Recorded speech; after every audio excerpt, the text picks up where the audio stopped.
Good morning, students of fourth semester MSc. Today I am going to discuss about a new topic of fishery biology, the fourth paper of fishery biology, in which in the fourth unit, fish ecology, the topic is abiotic factors. Abiotic factors in which we should study about the density, pressure, temperature, salt content in water, light, sound, electric current, bottom deposits, particles suspended in water. तो इसमें जो है fourth unit में जो fish ecology है उसमें abiotic factors के बारे में हम स्टडी करेंगे, क्योंकि इसमें कई छोटे छोटे ऐसे हेडिंग्स हैं जो डिफरेंट टाइप के जो एबायोटिक फैक्टर्स हैं जो काज करते हैं, जिनका एक इफ़ेक्ट है इकोलॉजी पर, फिश इकोलॉजी पर। तो उसकी हम एक एक करके जो है स्टडी करेंगे। तो यहाँ पे हम स्टार्ट करते हैं एबायोटिक फैक्टर्स। तो जो फैक्टर्स हमें यहाँ पे एबायोटिक फैक्टर जो पढ़ना है उसकी समरी आपको सामने देंगे और इसको हम डिस्कस भी करेंगे। तो इसके बाद बायोटिक फैक्टर्स भी हमें पढ़ना है, तो एबायोटिक का डिटेल अकाउंट, उसके बाद फिर बायोटिक फैक्टर्स का डिटेल अकाउंट। ये इसके लिए जो है कि वीडियो आपके सामने जो है कि हम लेकर के आ रहे हैं।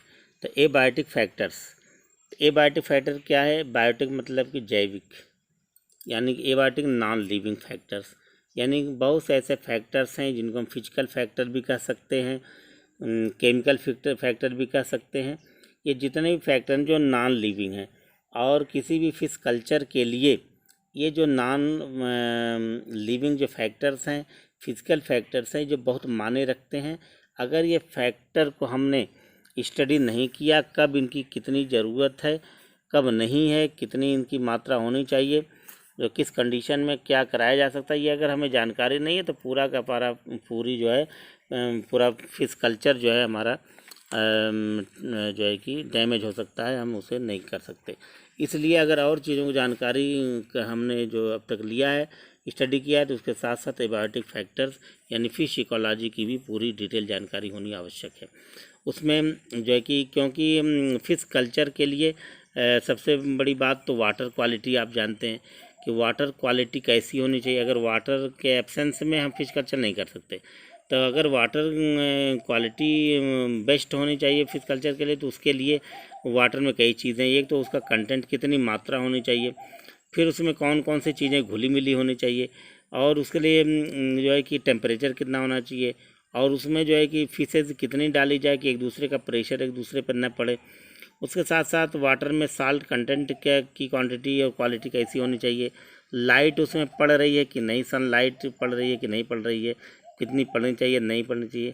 या ऐसे जगह हमारा पॉन्ड जहाँ पे साउंड बहुत ज़्यादा है, यानी साउंड पोल्यूशन है, या वहाँ पे शांति होनी चाहिए। इसके साथ साथ इलेक्ट्रिक करंट का इससे क्या रिलेशन है, फिर इसके पॉन्ड के बॉटम में कौन सी ऐसी चीज़ें होनी चाहिए, नहीं होनी चाहिए, इस वाटर बॉडी में कौन सी चीज़ें घुली मिली होनी चाहिए, नहीं होनी चाहिए। ये तमाम ऐसे फैक्टर्स हैं जो एबायोटिक फैक्टर्स कहे जाते हैं। ये सारे एबायोटिक फैक्टर्स का जो है कि डिटेल में यहाँ पे डिस्कस होगा, और एक एक जो है कि हेडिंग हम उठाएंगे और इसका डिटेल जो है कि स्टडी की जाएगी।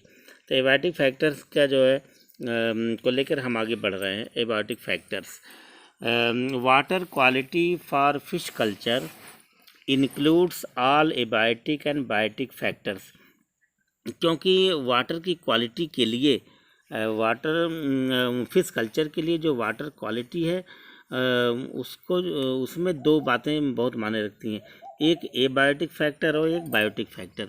लिविंग फैक्टर्स कुछ ऐसे हैं, कुछ नॉन लिविंग फैक्टर्स हैं, क्योंकि इनका जो प्रभाव जो है कि पड़ता है और बहुत अधिक पड़ता है, ये इसलिए जो है कि हमें एबायोटिक बायोटिक फैक्टर को जो है कि समझना ज़रूरी है। तो abiotic and biotic factors that influence the beneficial use of water, इन एबायोटिक और बायोटिक फैक्टर का जो बेनिफिशियल यूज़ है उसका क्या प्रभाव है वाटर पर, इसे हमें जानना ज़रूरी है। इसलिए वाटर क्वालिटी के लिए हमें इन दोनों फैक्टर की स्टडी या डिस्कस करना बहुत ज़रूरी है। Where fish culture is concern, जहाँ भी हम फिश कल्चर करते हैं, any characteristic of water that affects the survival, reproduction, growth, production और management of fish in any way is water quality variable. यानी जहाँ भी फिश कल्चर कर रहे हैं वहाँ के लिए वाटर कैरेक्टरिस्टिक में जो है कि कई बातें जो है माने रखती हैं, जिसको हमें ध्यान में रखना ज़रूरी होता है। और जो वेरिएबल क्वालिटी होती है वो बदलती रहती है। जैसे जो वाटर हम कंसल्ट कर रहे हैं फिश कल्चर के लिए, तो उसमें सर्वाइवल हो सकता है कि नहीं, रिप्रोडक्शन का क्या कंडीशन होगा, फिश ग्रोथ की कैसी होगी, उसमें जो है फिश का प्रोडक्शन कितना होगा नहीं होगा, या उसका हम मैनेजमेंट कैसे कर पाएंगे, फिश का मैनेजमेंट। और जो है कि किसी भी तरीके से वाटर क्वालिटी अगर क्योंकि वाटर की क्वालिटी वेरिएबल होती है, बदलती रहती है, तो फिश कल्चर के लिए कि एक सर्टन जो उसकी क्वालिटी होनी चाहिए, वो जो है कि अगर हमें पता है तो हम उसको जो कि फिश कल्चर करते समय हम उसे ध्यान में रखेंगे। और अगर फिश वाटर क्वालिटी को ध्यान में रखते हैं, उसकी वेरिएबिलिटी को ध्यान में रखते हैं, तो ये भी ध्यान रखना होगा उसमें एबायोटिक और बायोटिक जो फैक्टर्स हैं उनकी क्वालिटी और क्वांटिटी कितनी है, तो इसको भी ध्यान में रखते हैं। Testing the water quality means making sure that all the factors which relate to water are right for the fish. यानी कि अगर हम वाटर क्वालिटी की टेस्टिंग की बात करते हैं फिश कल्चर के लिए, वाटर क्वालिटी की टेस्टिंग बहुत ज़रूरी होती है। अगर टेस्टिंग की बात कर रहे हैं तो उसमें हमें जो देखना बहुत ज़रूरी होता है कि वाटर क्वालिटी में जो टेस्ट करना होता है उसमें कौन जो फैक्टर्स हैं, वो वाटर से रिलेटेड जो फैक्टर्स हैं, यानी जिससे फिश जो है कि वहाँ पे फिश कल्चर अच्छी तरीके से हो सकता है या नहीं होता, उससे रिलेटेड जो फैक्टर्स हैं उसकी टेस्टिंग करनी बहुत ज़रूरी है। यानी वाटर क्वालिटी की टेस्टिंग करने का मतलब है वाटर में पाए जाने वाले जो फैक्टर्स हैं उसकी टेस्टिंग बहुत ज़रूरी है। It is necessary to test about the different type of factors which relates with the water quality in the fishery culture. तो ये हमें देखना ज़रूरी है। The principal factors necessary for fish culture आज गिवन बिलो। जो बहुत ज़रूरी जो मेन जो फैक्टर्स हैं जो फिश कल्चर के लिए जो ज़रूरी हैं वो सामने दिए जा रहे हैं, नीचे दिए जा रहे हैं। वो कौन कौन से फैक्टर हैं जिनका टेस्ट करना ज़रूरी है, जिनके बारे में जानना ज़रूरी है, जिनकी क्वालिटी और क्वांटिटी के बारे में हमें ज्ञान होना बहुत ज़रूरी है। वो कौन कौन से हैं? The important abiotic factors affected fish culture are. जो एबायोटिक फैक्टर्स हैं इम्पॉर्टेंट, वो कौन कौन से हैं जो हमारे सिलेबस में दिया गया उन्हें हमें पढ़ना है। वो कौन कौन से हैं वो जो है सामने दिए गए हैं। Density, pressure, temperature, salt content in water, light, sound, electric current, bottom deposits, particle suspended in water. इस तरह से हम देख सकते हैं कि 1 2 3 4 5 6 7 8 9 ऐसे फैक्टर्स हैं, 9 factors which relates with the abiotic factors in the fishery culture is very important. So what these are factors are beneficial or not, it is minded in the time of fishery culture. तो ये हमें उस समय देखना ज़रूरी है कि जब फिश कल्चर कर रहे हैं तो उस समय ये चीज़ों को हमें ध्यान में रखना बहुत ज़रूरी है। तो इसमें हम एक एक टॉपिक को एक एक हेडिंग को उठाएंगे, उसे हम जो है कि डिस्कस करेंगे। सबसे पहले हम उठाते हैं डेंसिटी। डेंसिटी यानी कि फिश कल्चर जो फिशेज़ हैं जिनके हम कल्चर करा रहे हैं उनकी मात्रा कैसी होनी चाहिए, कितनी उनकी क्वांटिटी होनी चाहिए, डेंसिटी ये माने रखता है। तो डेंसिटी क्या है? Fish population density is the population size पर यूनिट ऑफ स्पेस, एरिया और वॉल्यूम। यानी कि डेंसिटी क्या है? डेंसिटी जो है फिश पॉपुलेशन को कहते हैं।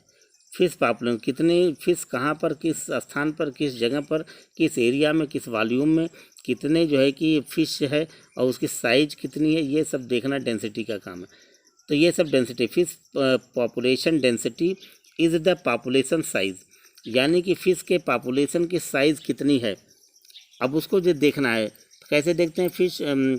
Fish population density is the population size, जो डेंसिटी है वो उसकी डिफिनीशन यहाँ दी जा रही है, पॉपुलेशन साइज़ पर यूनिट ऑफ स्पेस। कि कोई एक स्पेस ले लेते हैं, कोई ऐसी जगह ले लेते हैं, कोई एक पर्टिकुलर यूनिट ले लेते हैं, उतनी यूनिट में किसी भी फिश की पॉपुलेशन साइज़ कितनी है, और वो स्पेस कोई एरिया भी हो सकता है, वॉल्यूम हो सकता है। अब इसका एग्जांपल दे सकते हैं। For example 100 kilogram of fish पर एकड़ ऑफ वाटर सरफेस। जैसे जो है कि 1 एकड़ पर एकड़ ऑफ वाटर सरफेस। मान लीजिए कोई एक ऐसा पॉन्ड है जिसमें 1 एकड़ का उसका सरफेस है, 1 एकड़ का उसका सरफेस है, 1 एकड़ में 100 किलोग्राम जो फिश अगर है, तो यानी कि 1 एकड़ में अगर 100 किलोग्राम फिश हैं तो उस कितनी फ़िश उसमें होंगी। अब उसमें देखना होगा, अगर 1-1 किलो की फ़िश है तो 100 हो सकती हैं, तो सभी 100 किलोग्राम होगा, और अगर आधा किलो की हैं तो फिर वो 200 फ़िश होंगी, 200 फ़िश लेना होगा। तो उसी तरह से अगर जो है कि कितने किलोग्राम की एक फ़िश है और उतनी ही एरिया में उसे रखनी है, तो वही है कि उसका मानक सिद्ध होता है कि कितनी एरिया में, कितने स्पेस में कितने किलोग्राम फिश होनी चाहिए। अगर ये कम है या ज़्यादा तो डेंसिटी कम या ज़्यादा माना जाएगा, और डेंसिटी कहीं स्पेस कम है फिश ज़्यादा है तो ठीक नहीं है, या स्पेस ज़्यादा है फिश कम है तब भी ठीक नहीं है। तो यानी उसकी डेंसिटी को ध्यान में रखते हुए हम उसे वहाँ पे इसको स्टॉक कर सकते हैं, तो इसी को डेंसिटी कहते हैं। तो this density is also known as abundance, यानी ये जो डेंसिटी है वो जो है कि हम फिश की अधिकता को समझ सकते हैं कि कितना मैक्सिमम फिश है किस एरिया में, किस जगह पर। This density is also known as abundance when represented in term of number of fishes in a stock और weight of the stock per unit of an aquatic ecosystem और per unit of area of the water body. यानी किसी भी per unit stock area ले लीजिए, चाहे wait ले लीजिए, चाहे जो है कि कोई एक्वेटिक सिस्टम में उसका कोई एक यूनिट बना लीजिए, कहीं पे भी बॉडी फिश की साइज़, बॉडी की साइज़ भी देख सकते हैं, उसका नंबर भी देख सकते हैं, या उसके जो है कि वेट भी देख सकते हैं। इन सबको हम किसी भी तरीके से अगर नापें या मापें या इसका जो है कोई मेज़र करें तो वो जो है कि कितनी मैक्सिमम फिश कहाँ पे किस स्थान पे हो सकती हैं, रखी जा सकती हैं, स्टॉक किए जा सकते हैं, उसे उसकी डेंसिटी कहते हैं। The fluctuation in fish population, the fluctuation in fish population abundance is called population dynamics. अब कहीं पे एक उसका एक सर्टन स्पेस जो मानक है, और उसमें अगर फिश की संख्या ज़्यादा हो जाती है या उसकी संख्या कम हो जाती है, यानी फ्लक्चुएट अगर उसका नंबर कर रहा है या उसका वेट कर रहा है या उसकी जो है कि साइज़ अगर फ्लक्चुएट कर रही है, तो समझो वहाँ की पॉपुलेशन जो है कि फ्लक्चुएट कर रही है। तो यानी फिश पॉपुलेशन अगर फ्लक्चुएट करती है तो जाहिर बात कि उसकी डेंसिटी फ्लक्चुएशन होगी, और डेंसिटी फ्लक्चुएशन होगी तो यानी कि उसकी जो है कि फिश पॉपुलेशन फ्लक्चुएट कर रही है। तो इस तरह से पॉपुलेशन डायनेमिक्स को ही हम एक तरह से फिश जो है कि फिश डेंसिटी भी कह सकते हैं। किसी निश्चित जगह पर कितनी अधिक से अधिक जो है कि फिश का पॉपुलेशन स्टॉक किया जा सकता है, उसको हम डेंसिटी बोलते हैं। To fishery management, knowledge of abundance in population of a given species in the key to the success of the fishery of that species of fish।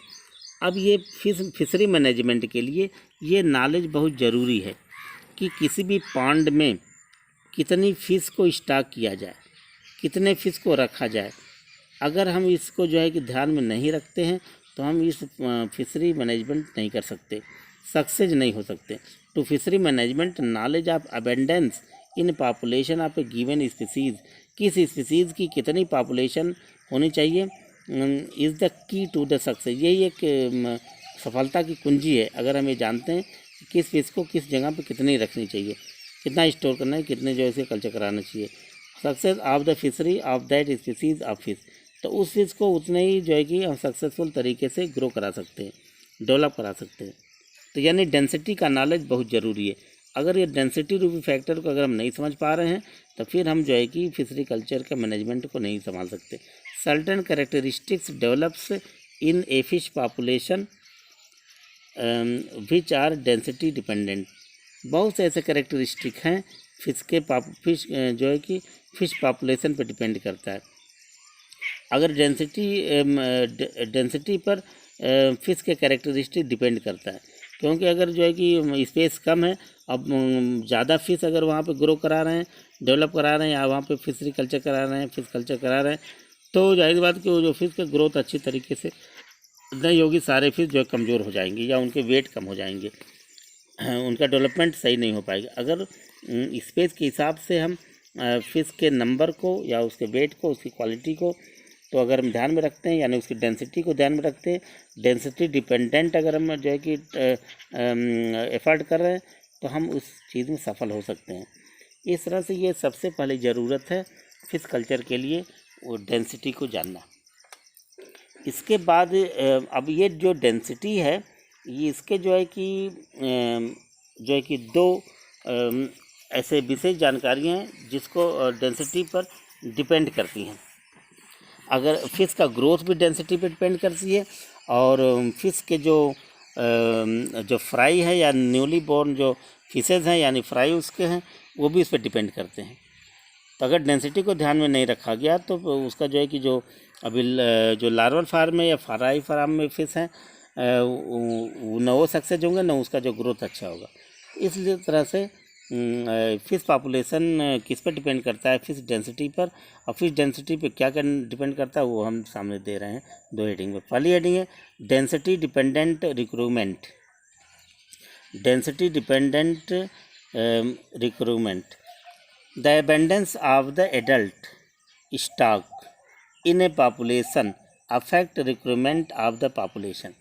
अब कहीं पर अगर एडल्ट फिश की मात्रा अगर जो है जितनी होगी फिर उसी हिसाब से उसके रिक्रूटमेंट भी होंगे।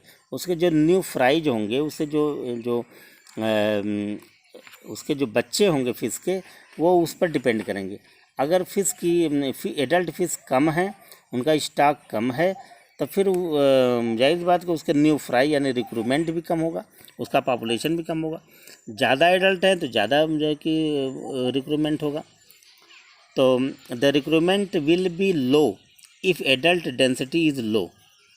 अगर एडल्ट की डेंसिटी कम है तो रिक्रूटमेंट की भी डेंसिटी कम होगी, यानी उसके पेरेंट की यानी एडल्ट फिश अगर कहीं कम है तो जाहिर बात है उसके जो है कि जो फ्राई हैं वो भी कम होंगे। And like wise the recruitment will be high if adult density is high. अगर कहीं पर रिक्रूटमेंट ज़्यादा है यानी उसके जो न्यू बॉर्न जो फ्राई हैं वो अगर अधिक हैं तो यानी कि वहाँ पर एडल्ट डेंसिटी भी हाई होनी चाहिए। This relation between the adult density and subsequent recruitment may not always be holding true. तो इस तरह से एक आंकड़ा तो हम लगा सकते हैं, कहीं एडल्ट की संख्या ज़्यादा है तो उसके न्यू बॉर्न फ्राई की भी संख्या ज़्यादा होगी, और न्यू बॉर्न फ्राई में रिक्रूटमेंट की संख्या कम है तो उनके एडल्ट की संख्या कम होगी। तो ये एक आइडिया तो हम लगा सकते हैं, लेकिन ये भी देखने में आया है कि इस तरह का जो एडल्ट और रिक्रूटमेंट के बीच में जो रिलेशनशिप है दोनों के बीच में, ये हमेशा हर जगह सही नहीं होता है। Fecundity that is number of eggs laid the directly proportional to the adult density. अब यहाँ एक दूसरी चीज़ ये भी है कि जैसे जितने भी एग फिश देते हैं, जितने भी एग देते हैं, एग लेइंग करते हैं, उसी के हिसाब से एडल्ट की डेंसिटी होनी चाहिए, यानी होती है। लेकिन क्या ज़रूरी है कि सारे एग सक्सेस हो जाएंगे और सारे के सारे जो है कि न्यू रिक्रूटमेंट पे या न्यू बॉर्न फ्राई बनेंगे, या सभी सक्सेस हो के एडल्ट बनेंगे? तो एक तरह से हम डेंसिटी डिपेंडेंट रिक्रूटमेंट की कल्पना तो कर सकते हैं, ये पॉसिबिलिटी भी है, लेकिन इसमें फ्लक्चुएशन भी होता है, ये भी ध्यान रखना है। लेकिन चाहे इसमें ये बात सही हो चाहे ना हो प्रैक्टिकली में, लेकिन हमें इसको ध्यान में रखना ही होता है कि एडल्ट की संख्या कितनी है और उसी हिसाब से उसके रिक्रूटमेंट की संख्या कितनी है, इसको ध्यान में रखना ज़रूरी है। यानी कि डेंसिटी जो है कि डेंसिटी पर रिक्रूटमेंट डिपेंड करता है। और दूसरी हेडिंग है डेंसिटी डिपेंडेंट ग्रोथ। डेंसिटी पे ग्रोथ भी डिपेंड करता है, फिश का ग्रोथ जो है डेंसिटी ऑफ फिश पर डिपेंड करता है, पॉपुलेशन ऑफ फिश पर डिपेंड करता है। The more the density of A population slower is the rate of growth. अगर कहीं पे फिश की पॉपुलेशन ज़्यादा है तो जायज़ बात उसका ग्रोथ जो है वहाँ पे कम होगा, क्योंकि ज़्यादा फिश होंगे तो हर फिश की ज़रूरत होगी, हर फिश के लिए फूड मटेरियल चाहिए, स्पेस चाहिए, तमाम रिक्वायरमेंट चाहिए। तो अगर उतना नहीं दे पा रहे हैं, स्पेस कम है, तो फिर उनकी ग्रोथ कम हो जाएगी। तो जो हम जानते हैं कि 2-2 4-4 किलो का हम फिश लेना चाहते हैं तो वो 1 ही किलो के रह जाएंगे। तो इसलिए हमें जो डेंसिटी को ध्यान में रखना होगा। The more the density of A population slower is the rate of growth. इसका जो रेट ऑफ ग्रोथ होता है स्लो होता है अगर पॉपुलेशन ज़्यादा है। एट लो डेंसिटी, अगर डेंसिटी कम है, low density growth rate is faster. अगर डेंसिटी डेंसिटी अगर कम है तो फिश का जो ग्रोथ होगा वो तेज़ होगा, फास्ट होगा, यानी वो ज़्यादा ग्रो करेंगे, ज़्यादा फास्ट डेवलप करेंगे। तो इस तरह से दूसरी हेडिंग होगी। तीसरी हेडिंग है डेंसिटी डिपेंडेंट मोर्टेलिटी, यानी डेंसिटी पे ही फिश की मृत्यु दर भी निर्भर करती है। डेंसिटी कम या ज़्यादा है तो उस आधार पर हम आंकड़ा लगा सकते हैं कितने फिश मर सकते हैं, कितने फिश बच सकते हैं। मोर्टेलिटी यानी मृत्यु दर। Natural mortality death is found to be linearly related to number. Natural way में प्राकृतिक तरीके से जो डेथ होती है फिश की, वो जो है कि उनके नंबर पर जो है कि जनरली जो है कि उसे जुड़ी होती है, उसका संबंध। नेचुरल डेथ की जो है का रिलेशनशिप जो है फिश के जो है कि नंबर पर डिपेंड करता है। In general there is no effect of density on natural mortality. लेकिन जो है कि जनरल वे में ये भी देखने को मिलता है कि क्योंकि नेचुरल वे में जो रिवर हो, चाहे मैरीन वाटर हो, चाहे फ्रेश वाटर हो, उनकी जो है कि स्पेसेस ज़्यादा होते हैं। इसलिए अगर हम उसी फार्मूले को यहाँ पे नेचुरल वे में अगर लागू करेंगे तो ये जो है कि वहाँ पे पूरी तरह फिट नहीं बैठता है, क्योंकि नेचुरल मॉर्टेलिटी जो है कि डेंसिटी पर डिपेंड नहीं करता है, आर्टिफिशियल तरीके से डिपेंड करेगा। जो है फिश कल्चर हम करा रहे हैं वहाँ की कितनी उसकी कितना स्पेस है, कितनी जो है कि बेनिफिशियल क्वालिटी है, ये डिपेंड करता है। लेकिन नेचुरल वे में जो नेचुरल मॉर्टेलिटी है वो जो है कि जनरल वे में जो है डेंसिटी पर डिपेंड नहीं कर, डेंसिटी से प्रभावित नहीं होती है। तो ये भी हम ध्यान में रखेंगे। इसके बाद जो नेक्स्ट जो ये एबायोटिक फैक्टर है वो है प्रेशर। तो प्रेशर क्या है? प्रेशर का मतलब है जैसे कि जिस वाटर बॉडी में फिशेज हैं वहाँ पे अगर फिशेज ज़्यादा हैं तो आपस में जब वाटर करंट साथ जब फ्लो होती हैं, चलते हैं, मूवमेंट करते हैं, तो अधिक फिश हैं तो एक दूसरे पे प्रेशर पड़ता है। या जो है कि स्पेस कम है तो वो भी माने रखेगा। तो ये सब चीज़ों का प्रेशर, और साथ साथ वाटर का प्रेशर, इंडिविजुअल का प्रेशर, तो ये इन सब कई चीज़ों का जो है कि प्रेशर यहाँ पे, तो ये जनरल में जो हेडिंग दिया गया है प्रेशर जो एबायोटिक फैक्टर है, इसका क्या इम्पॉर्टेंस है फिश कल्चर में। What is the importance of the pressure abiotic factors in the fishery culture, ये हमें देखना है कि इसका क्या मतलब है। What is the result of pressure in the fishery culture in the fish ecology.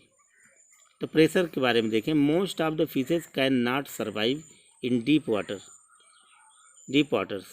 बहुत से फिशेज हैं जो डीप वाटर में, पानी की गहराई में वो सर्वाइव नहीं करती हैं। क्यों नहीं सर्वाइव करती हैं? ड्यू टू इंक्रीज्ड प्रेशर, क्योंकि वहाँ पे प्रेशर काफ़ी होता है तल में, बॉटम यानी डीप सी में, इसलिए पानी में मछलियाँ जो है कि तैरती रहती हैं। तो डीप में जो है सर्वाइव नहीं करती क्योंकि वहाँ पे प्रेशर है जो। And variations in the percentage of minerals, और डीप वाटर में मिनरल का जो परसेंटेज होता है वो भी बदलता रहता है। तो इसलिए जो है कि डीप सी में, डीप वाटर में फिश जो है कि सर्वाइव नहीं कर पाती। Movement of water due two waves, current and renewal favours biological productivity of the fish pond. अब जो है कि वाटर के जो मूवमेंट होता है, क्योंकि पानी का जो बहाव है या उनकी जो लहर है या उनका जो धारा प्रवाह जो है, जो पानी बह रहा है, या जो है कि पानी कभी कम हो जाता है तो उसको पानी को निकाल करके दूसरा पानी उसमें डाला जाता है, और जब ये इस तरह के पानी का बहाव और उसके जो है लहरें जो हैं, उसके जो करंट हैं, तो इसके साथ ही साथ जब पानी का आदान प्रदान होता है, उनका जो मूवमेंट होता है, और उसके साथ साथ जो है उसकी प्रोडक्टिविटी भी बदलती है। बायोलॉजिकल प्रोडक्टिविटी फिश की पॉन्ड में बदलती रहती है।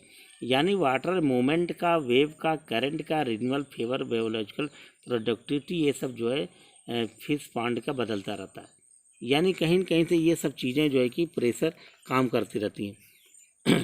Provided motion is not too rapid to bring about unfavourable changes in the condition of water of pond.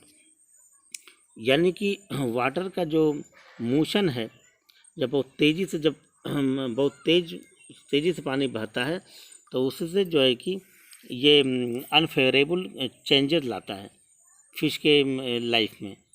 तो इस तरह से वहाँ कंडीशन, वाटर का कंडीशन, पॉन्ड में जो वाटर है उसके कंडीशन चेंज होते हैं, तो उससे जो प्रेशर क्रिएट होता है वो भी जो है उससे भी ये फिशेज प्रभावित होती हैं, अफेक्टेड होती हैं। The effect of flowing water of hill streams is quite visible on the fish fauna. तो जो हिल एरिया में, पहाड़ी एरिया में जो है कि ये पर्वतों, हिल स्ट्रीम पर जो है जो पानी बहता है, तो वो तो पानी दिखता है, यानी विजिबल, क्वाइट विजिबल, वो दिखाई देता है, और उसमें फ़िश किस तरह से फ्लो कर रही है वो भी दिखाई देता है, फिश फाना। Which develop special adaptation adhesive structure. और हिल स्ट्रीम में इस तरह के जो पानी का बहाव है, उसमें मछलियों का जो मूवमेंट है वो दिखता है, और इसके वजह से उन आपस में फिशेज में एक एडेसिव स्ट्रक्चर जो अडाप्ट कर जाता है।